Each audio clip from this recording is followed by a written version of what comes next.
this process, thinking about the process of writing, and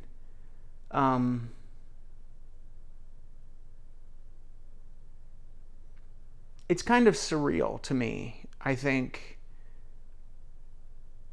because it almost feels like it's not real, like it's not really happening. You know what? I don't know what I just said. I feel like it was BS, so I'm gonna cut that. Yeah, hey. Okay.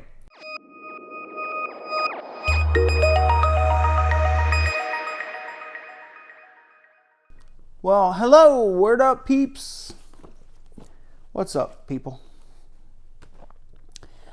So, today I am shooting a video because today, like many days, feels momentous. So, in this process, in this journey of being a writer who is trying desperately to become an author, a published author who actually sells books, there are many days that feel like milestones. For example, the first time I finish a manuscript and send it to my editor to be edited, that feels like a milestone. Sending it back to her later as a final manuscript where the only thing remaining is her proofing, that too feels like a milestone. Of course, at different points when I see the cover for the first time, that's a milestone. When I see the interior being, the interior formatting finalized, that's a milestone. Holding the book in my hand is a milestone. Seeing it online for sale is a milestone. Seeing my first review, even if it is someone very close to me who hasn't even actually read the book yet, who left the review, still, that feels like a milestone. Seeing the first name that I don't recognize, someone who has signed up for my newsletter, that feels like a milestone. And today feels like a milestone because today, January 12th, 2022, is when I received my proof for book 2, the print copy of book 2. So what I'm holding in my hands is the first 2 books in my series. And I ain't gonna lie, I don't remember if I've done a cover reveal for book 1 or not. But I'm going to do a cover reveal for book 1 as if I haven't done it before, just in case I have, forget you saw it. And I'm also going to do a cover reveal for book 2 as well. So this is the cover for book 1, which hopefully some of you have downloaded and read by the time this video is edited and put online for sure. I hope that some of you have read it. Assuming, of course, that anyone is actually reading the book. The back looks like this. You can just thumb through, see that each chapter has an illustration. Very nice, very nice. Very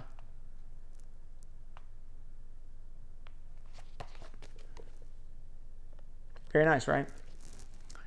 Then this is the cover for book 2.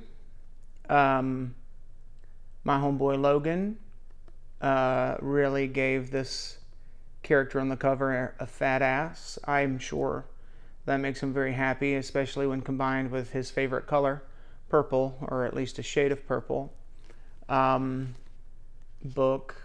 Back again. Illustrations where each chapter will have an illustration. And also at the back of the book is a lot of supplemental material, including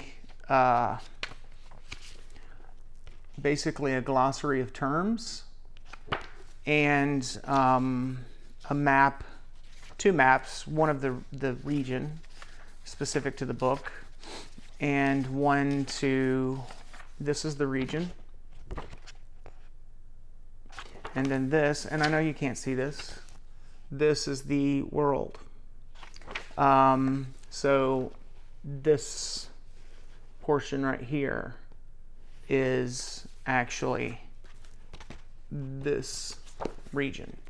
So anyway, two books now that you can see here.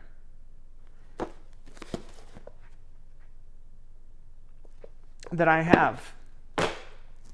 Two books under my belt.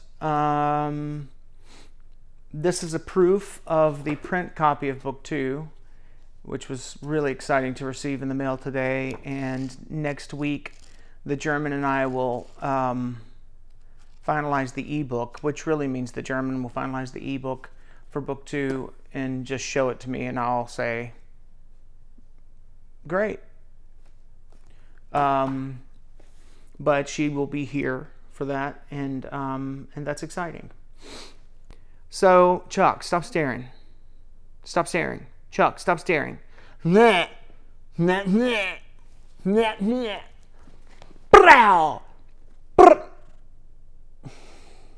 one time we want to see your asshole and you hide it.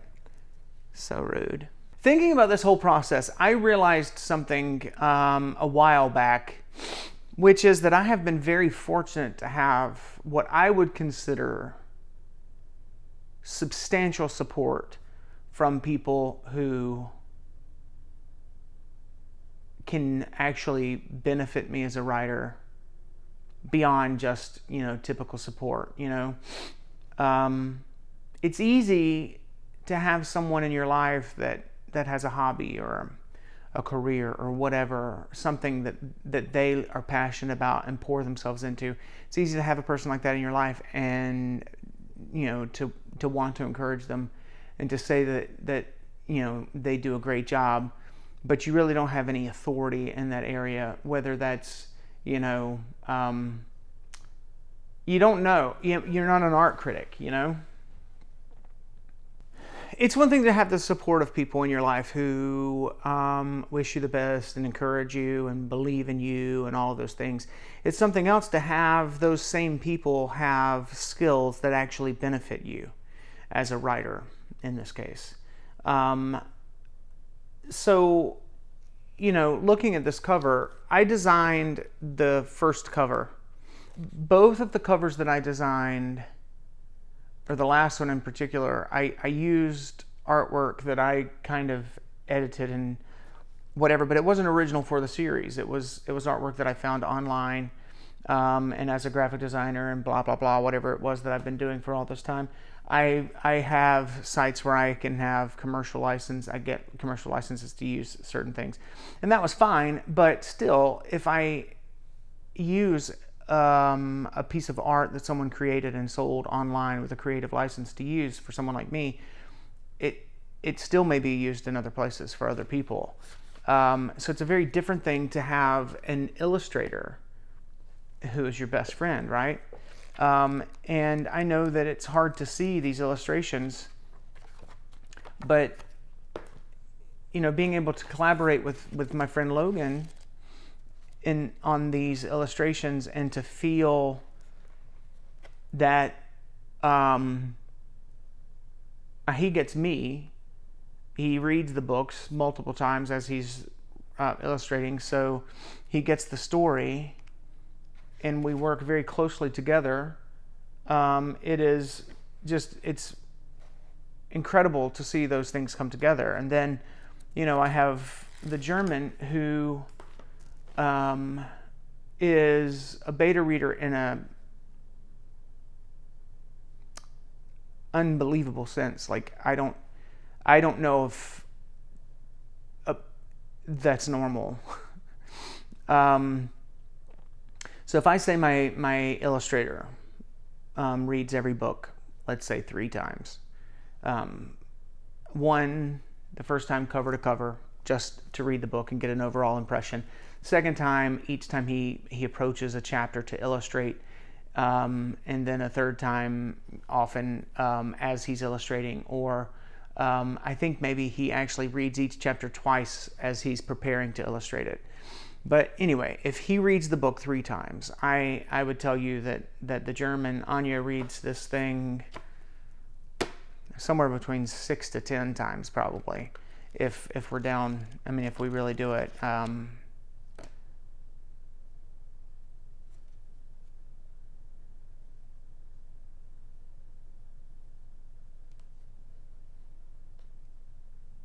If nothing else, just she reads the thing 5 times. And then usually she steps back and I think she reads it again cover to cover to just get overall impressions and to feel it without having to analyze it. I don't know how many times these people read it, but my illustrator, let's just say that he reads it cover to cover, or every word of the book at least 3 times, and then my beta reader at least 6 times. It's crazy that I have people who will invest that much time and energy into this series.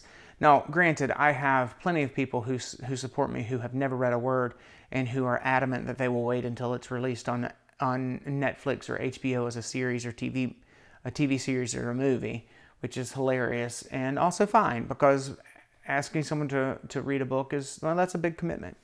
And so I get it. But the truth is, I've been super blessed to have my illustrator, who is my creative twin in a sense.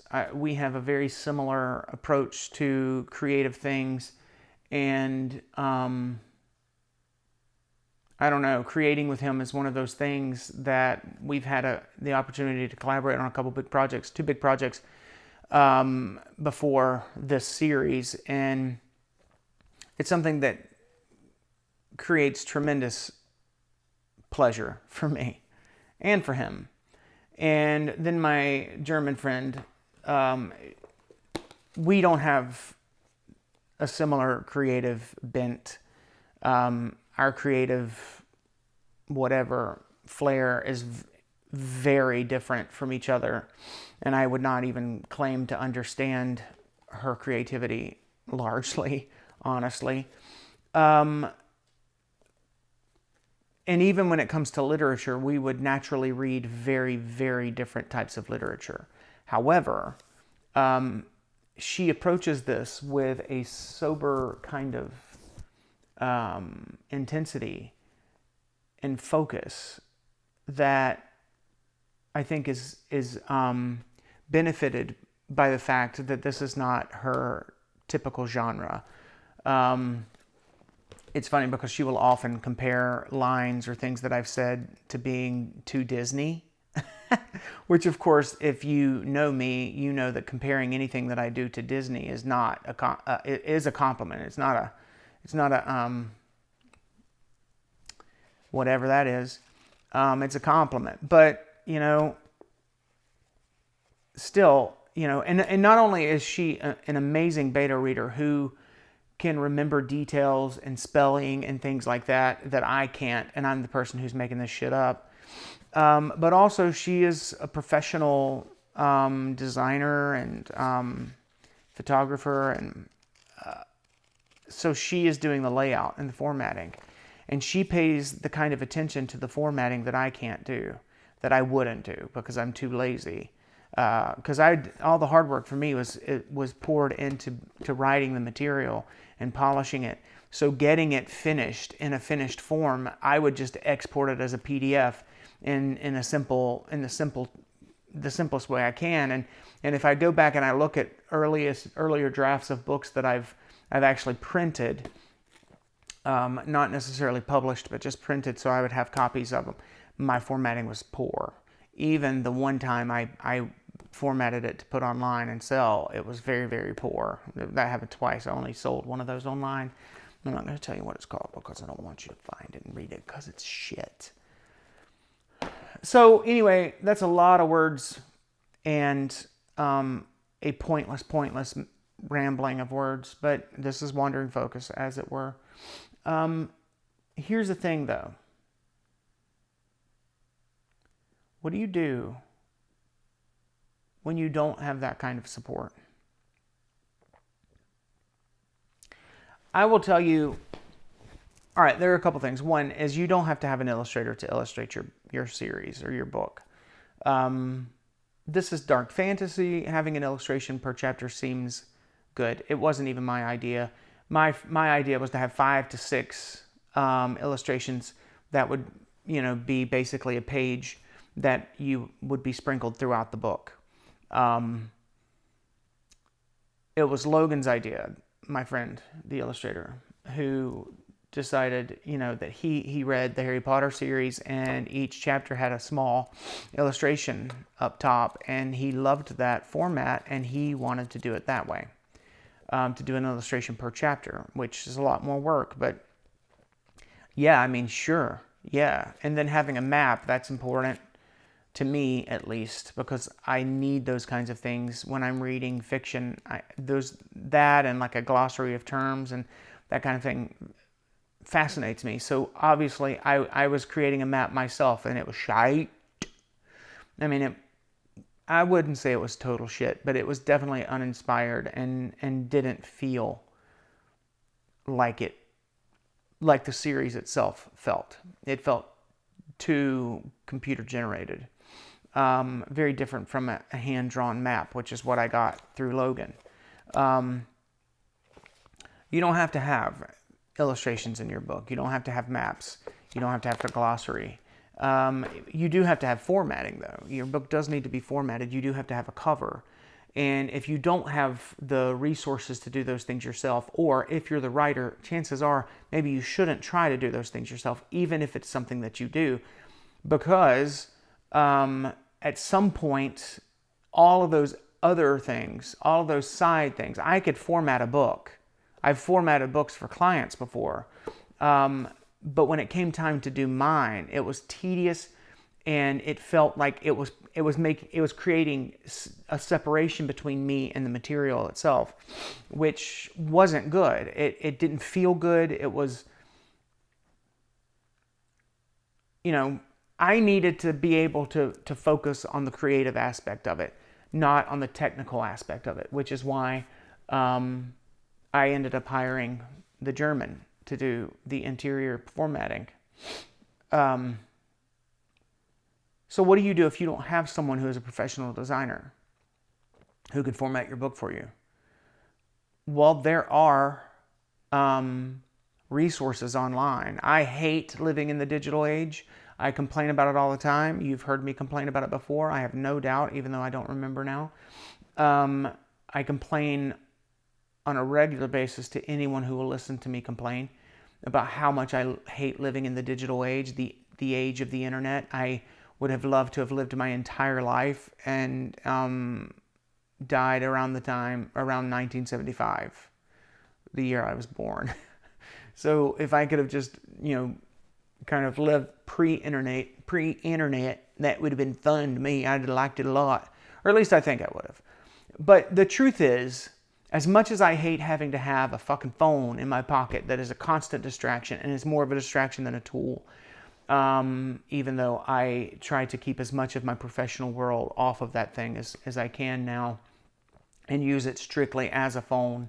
And yes, I do scroll through Instagram or TikTok, but I don't post on either, and I don't use those. It doesn't matter. It doesn't matter. The point is, as much as I hate living in the digital age, there are things that are afforded to someone like me, a writer, right now, in the age that we live in, that I wouldn't have had 15 years ago, 20 years ago, 30 years ago, whenever, in 1975. So I've told you about Hidden Gems, which is a site that I have hired, that I've paid for readers to read the book, each book, and review it on Amazon. They also have beta readers you can pay for. And yeah, that's a lot. That's expensive if you do it, But the truth is, when I'm working on Bones, so I finished my latest draft of a chapter 10 of book 3, The Singing Bones, today. And when I finished the manuscript, I am going to actually send that to beta readers on Hidden Gems and get feedback from what I hope is a collective pool of people who read dark fantasy. And then I will compare that to, say, the Germans' opinions, who knows the story, very intimately involved with it, with my illustrators' feedback, and use that to polish my second draft before I send it to my editor. Or I think that's the process. I think that's how I'll do it. Use that as kind of a mile marker to begin with. But that costs money, a mile marker that I will use to edit the draft before sending it to my editor. It is possible that I will do 2 edits and send it to the beta readers and my editor at the same time. But I feel like I would rather send it to my beta readers first, do another rough edit, or do another personal edit of it based on their feedback and the feedback from the German and the Twink, and then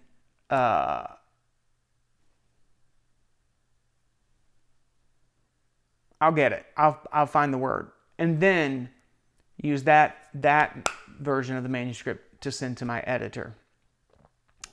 Yeah. But I mean, basically I'm saying, if you don't have a beta reader who will read every word that you've written, you can hire beta readers. Yes, it costs money, but I would tell you it's not, I haven't actually priced the beta readers, but I can tell you the reviewers is not terribly expensive.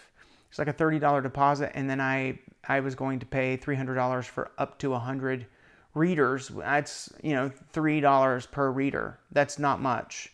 So if it's similar for beta readers, let's say it's a little bit more, because I would imagine it would be more because they, they have to give you feedback, I'm guessing. Let's say it's $5 per reader. It's $50 for 10 readers. I can tell you that paying $50 to get 10 people's opinion of what I've written would be more than worth it. Seriously.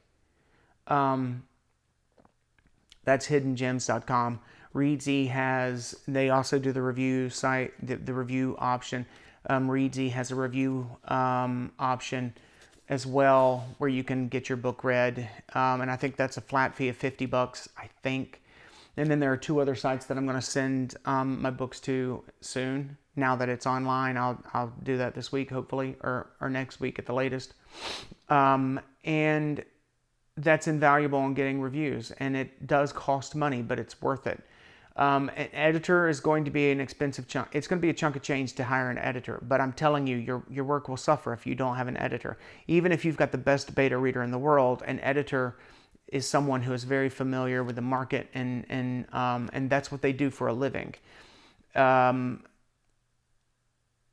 It's an expense that's totally worth it. Totally worth it. I use Reedsy.com to find editors. I use Reedsy.com to find marketing specialists. You can use Reedsy to find a cover designer. You can use Reedsy to find someone to format your book.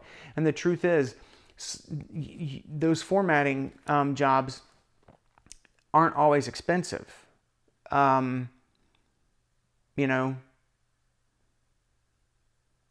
They're reasonably priced. I mean, $400 or $500, sure. But the importance of having your book properly formatted is, there's no way around it. It's huge. You've read books before, right? How many times have you been reading a book and it had typos or formatting issues that were so dumb that it actually made you start to dislike the book? Maybe even as bad as hate the book. Is it just me? I don't think so.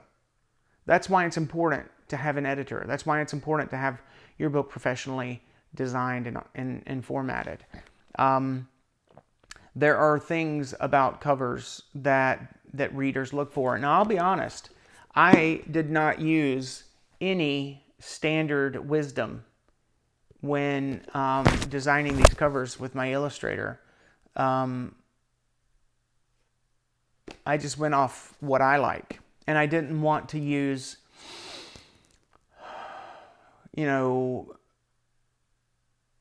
I wanted something that felt very simple. This is a solid color on a black background.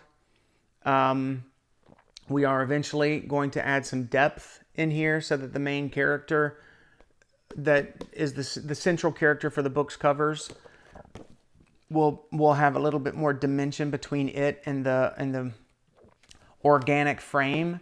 The frame, obviously, well, you may not know this, so it may not be obvious, but the frame speaks of content from the book. So kind of the story itself determines what's on the cover. Well, obviously. But I didn't want like books with, stock images of people or even, computer generated graphic covers. They're very busy and they tend to... I wanted something simple because the story itself is simple. The land the story exists in is simple. I may be wrong. This may have been a mistake to design these covers this way. I don't think so, not based on the feedback that I've gotten. Basically what I'm saying is if you don't have the support of a good beta reader or a good illustrator or a good designer or whatever, you can find them online. There are resources. Find Facebook groups that write in your genre and join those. Find subreddits of people who read your content, the kind of literature that you're writing, and offer to give them chapters for feedback and ask for feedback. You can build a support group, but it's going to take time. And I'm telling you, it's worth it. It's worth it because if you're doing everything yourself and you are the only person editing your words and you are the only person formatting it and preparing it for readers, then you put yourself at a really severe disadvantage. But it's expensive. It can be. I mean, some of this is cheap. Getting beta readers or reviewers is not that expensive. It's relatively cheap. Getting someone to design a cover may be pretty reasonable if you consider the amount of work that it would take to do it. Hiring an editor, may feel expensive until you realize the value that it gives you. But even if none of those seem expensive to you, when you combine them all, you're investing a lot. I would say probably I am going to invest anywhere between $6,000 to $10,000 per book just to get one of these printed. And that is a real guess right there. Maybe I should look up how much I've put into each of these books. I'll do that. That sounds like a lot. It's probably closer to 6,000, not 10,000. That's more money than I could afford as a freelancer, but I'm telling you, it's worth it. So whether you reach out online, whether you hire professionals, whether you look in your own community to find people with a similar creative bent or a completely different creative bent who will add a very different perspective to what you're working on, you can do it. You can find these things, you can find these resources, you can find these people, you can build a community of support, and I think it's pretty critical that you do. And I wouldn't wait until you're ready to publish a book. You don't want to wait until you're there to try and add these things. Add them, start adding them now. Start investing, a little bit of time every week in trying to build a collective, a community of support for your stuff. So that's it. I'm going to shut the fuck up right now. I wish you all the best. I am very grateful for the support I have, and I hope that in some way this feels like support for you on your journey, even though I really just talk a lot. But go out there and get them. And remember, even if you never sell a single copy of your book, if writing makes you happy, it's worth it. It's certainly worth it for me. I want to sell copies of my book, don't get me wrong. But if I don't, just holding these bitches in my hand makes me happy. Peace out, home skillet.